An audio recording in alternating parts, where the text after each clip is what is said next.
나는 참여연대 사법감시센터 부소장과 소장으로 일하면서 공수처 도입 등 검찰개혁을 사회적 의제로 만드는 작업을 담당했다. 2019년 4월 22일 더불어민주당, 바른미래당, 민주평화당, 정의당 원내대표는 공수처 설치법안과 검경수사권 조정법안을 패스트트랙에 올리기로 합의했다. 당시 바른미래당과 민주평화당은 법무부가 성안한 공수처 법안에 반대하면서 공수처에 기소권을 부여해서는 안 된다고 했다. 그래서 검사, 판사, 경무관급 이상 고위경찰 등 새 고위공직자군의 범죄에 대해서만 기소권을 가지는 것으로 타협이 이루어졌다. 이 합의안은 그동안 학계와 시민사회단체가 요구했고 문재인 대통령과 더불어민주당이 공약했고 헌정사상 최초로 법무부가 제시했던 공수처의 권한과는 큰 차이가 있었다. 공수처 검사 정원이 최대 25명으로 제한되면서 규모가 검찰의 순천지청 정도로 축소되어 버렸다. 나는 미흡하나마 발족 자체가 중요하기에 이러한 타협이 있더라도 공수처 법안을 패스트트랙에 올려야 한다고 봤다. 문무일 검찰총장은 나와의 대화 자리에서 공수처가 아닌 법조인에 한해 수사권과 기소권을 갖는 가칭 법조비리수사처 신설을 거론한 적이 있다. 패스트트랙에 오른 공수처 법안에서 이루어진 기소권 제한은 결과적으로 문 총장의 생각이 실현된 셈이었다. 한국 검찰은 감시자를 자처한다. 하지만 로마 시인 유베날리스의 말을 빌리면 그 감시자는 누가 감시할 것인가? 검찰의 기소 또는 불기소에 대해 사후적으로 법원이 통제할 수는 있다. 그러나 매우 부족하다. 공수처가 필요한 이유가 여기에 있다. 권력 통제의 핵심은 권력 분산과 상호견제다. 검찰 개혁을 검찰 힘 빼기라고 비판하는 사람들이 있지만 검찰 힘 빼기는 시대의 요청이자 헌법의 요청이다. 수사권은 경찰과 나누고 기소권은 공수처와 나눠야 한다. 특히 공수처는 검찰에 대한 엄격한 외부적 감시, 검찰 비리에 대한 엄정한 수사를 위해 반드시 필요하다. 공수처는 누가 견제하느냐? 라는 어이없는 질문을 보수야당, 언론 논객 등이 유포한다.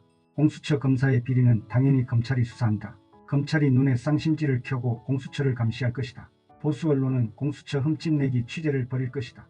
김학의 전 차관에 대한 출국금지 절차 위반 수사의 2첩과 제2첩 과정에서 검찰과 언론은 갓 출범한 공수처를 쉴 새 없이 몰아세우고 있지 않은가. 검찰과 보수 언론은 합심해 공수처 발족에 반대했고 발족되고 나니 무력화시키는 데 힘을 모으고 있다. 공수처가 없어도 윤석열 검찰처럼 살아있는 권력을 수사하면 되는 것 아니냐고 말하는 사람이 있다. 이 주장 역시 심각한 오류가 있다. 살아있는 권력에 대한 검찰 수사는 정치적 중립성을 지킨 적이 없다. 검찰의 살아있는 권력 수사 대상에는 검찰총장을 비롯한 내부 비리는 제외되거나 최소화되었다. 윤석열 검찰도 예외가 아니었다. 현직에 있으면서 여론조사에서 야권 대권 주자 1위에 오르고 있음에도 이름을 빼달라고 요청하지 않았던 검찰총장. 재임 중 논란이 많은 사건을 맡아 문재인 정부를 타격하는 수사를 지휘한 검찰총장이 벌인 살아있는 권력 수사는 사실상 정치적 수사였다. 2020년 12월 31일 역사학자 전우용 선생은 페이스북에서 일갈했다. 검찰이 살아있는 권력을 수사하는 중립적이고 정의로운 기관이라고 생각하는 사람이 있습니다. 이제껏 검찰은 그런 기관이었던 적이 없습니다. 검사들 스스로 그런 기관으로 만들려고 노력한 흔적도 없습니다. 중립적이고 정의로운 기관은 검찰의 과거와 현재가 아니라 미래입니다. 그런 미래를 만들려고 노력한 건 검사들이 아니라 시민들이었고 앞으로도 그럴 수밖에 없습니다. 공수처는 독재국가에서도 찾기 어렵다는 더불어민주당, 금태섭 전 의원 등의 엉뚱한 주장이 있으나 이는 사실과 다르다. 2020년 12월 19일 KBS 시사직격은 공수처와 유사한 해외기관을 소개했다. 아시아권의 경우 싱가포르의 탐호조사국, 홍콩의 염정공서, 타이완의 염정서 등이 있고 유럽권의 경우 영국의 중대부패수사처, 뉴질랜드의 중대부패수사처, 오스트리아의 부패예방투쟁처, 리투아니아의 특별조사처 등이 있다. 2019년 12월 30일 공수처법이 국회 본회의를 통과하고 사무실 등 물적 준비를 갖추었으나 처장 인선은 야당의 지연 또는 방해 전술에 따라 이루어지지 못했다. 2020년 12월 여당은 야당의 거부권을 약화하는 개정안을 통과시켰다. 이에 대해 국민의힘은 물론 정의당 일각과 진보 언론에서도 비판이 있었다. 수긍할 측면이 있다. 그러나 나는 한겨레 백기철 편집인의 평가에 동의한다.